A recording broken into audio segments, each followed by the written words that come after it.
तो व्यास जी के परम प्रिय शिष्य सूर्य जी का ध्यान किया। सूर्य जी महाराज आए तो उन्होंने कहा कि आप इतने दुखी क्यों हो। उन्होंने कहा प्रभु मेरे दुख का कारण यह है कि इस कलयुग में जो है किस प्रकार से धर्म कर्म संपन्न होगा। तो उन्होंने कहा जो प्रश्न हमसे पूछ रहे हो यही प्रश्न नारद ने पूछा था। नारद के मन में विचार आया कि मृत्युलोक का भ्रमण किया है। जब मृत्युलोक में आए आकर के देखा तो मृत्युलोक के जब सकल है कलेश युक्त अनंत के उपाय से दूर हो मोसु को भगवान। उन्होंने देखा कोई प्रसन्न नहीं था, कोई तंत्र की, कोई मंत्र की, कोई धनविंद रहा उदास, पूरे सब दुखी, सुखी कौन प्रभु का दास। उन्होंने देखा जो भगवान की शरण में है, जो भगवान की सेवा में, वही पहुंचे भगवान को प्रणाम किया। और प्रणाम करने के पश्चात भगवान से विनती की, स्तुति की। तो भगवान ने नारद से कहा कि कलयुग शरण उपाय न दूजा, राम भजन नारद दूजा। बोले पंजीरी पंचामृत बनाओ, ऋतु फल पास पड़ोस मित्र आपको बुला करके भगवान नारद की कथा सुननी चाहिए और करनी चाहिए। जो मनुष्य भक्तियुक्त होकर प्रेम भाव से यथाशक्ति भगवान की सेवा करता है, पूजा करता है, भगवान उसके प्रसन्न हो जाते हैं, उसके जीवन में सुख समृद्धि प्रदान करते हैं, जीवन उसका समय करते हैं। बोलो श्री सत्यानंद भगवान की जय।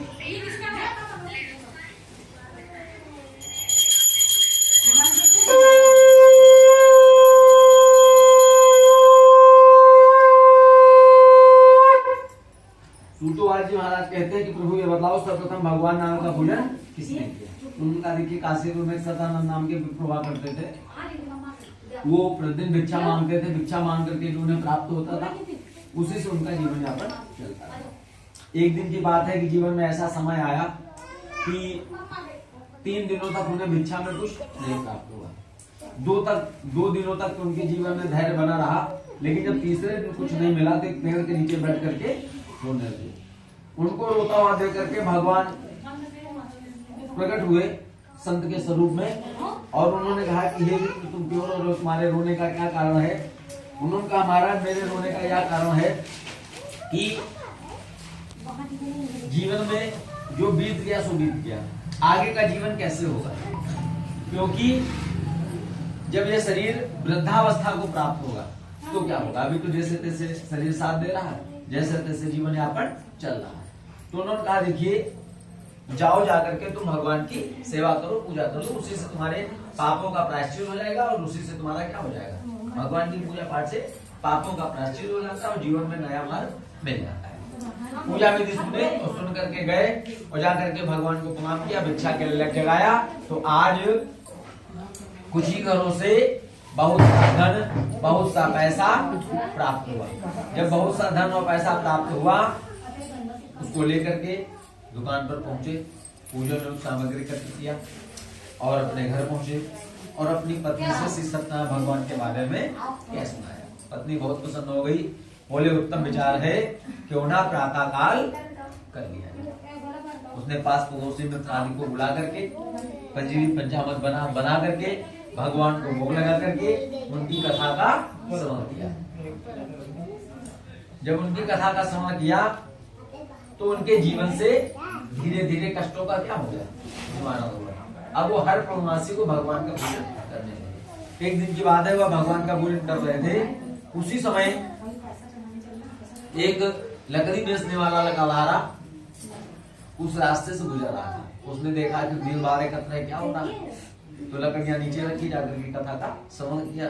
कथा में उसे बहुत आनंद की प्राप्ति हुई। कथा का समापन हुआ तो प्रसाद जब वितरण हुआ तो प्रसाद पाया और प्रसाद पा करके जल पी करके सतानंद के पास पहुंचता है और कहता है कि महाराज ये आप किसका पूजन कर रहे हैं। उन्होंने कहा यह पूजा जो है जो शब्द देख रहे हो इन्हीं की कृपा का प्रसाद है, इसीलिए मैं भगवान नारायण की पूजा कर रहा हूँ। तो बोले महाराज जीवन में मार्ग हो या कुमार्ग हो स्वतः प्राप्त नहीं होता है, कोई न कोई इसका गुरु अवश्य होता है, अतः आप मेरे गुरु बन जाओ और मुझे इसका मार्ग दो।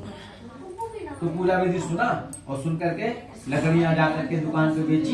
भगवान नारायण की कृपा से आज लकड़ियों का 4 गुना दाम। मन में विचार आया कि अभी तो मैंने सोचा ही है, अभी पूजा नहीं की है, तो आज इतना मुनाफा भगवान की कृपा से हो गया, भगवान की सेवा में चला जाऊंगा तो निश्चित रूप से हमारा कल्याण हो जाएगा। इस भाव से वो पूजन है, अच्छी चीजें हो सकता था, सामग्री खरीदी और पहुंच करके अपने परिवार के साथ भगवान का पूजन संपन्न कराया। भगवान नारायण की कृपा से जिस प्रकार सदानंद के जीवन से कष्टों का निवारण हुआ, उसी प्रकार लखनधारे के जीवन से भी भगवान नारायण की कथा करके कष्टों से उसने मुक्ति पाई और जीवन को उसने सुखमय बनाया और अंत तक सुख का भोग करते हुए मोक्ष को प्राप्त हुआ। इस सर्वपुराण रेवा खंडे श्री सत्तानवे कथा द्वितीय अध्याय समाप्त। बोलो श्री हरिनारायण की जय।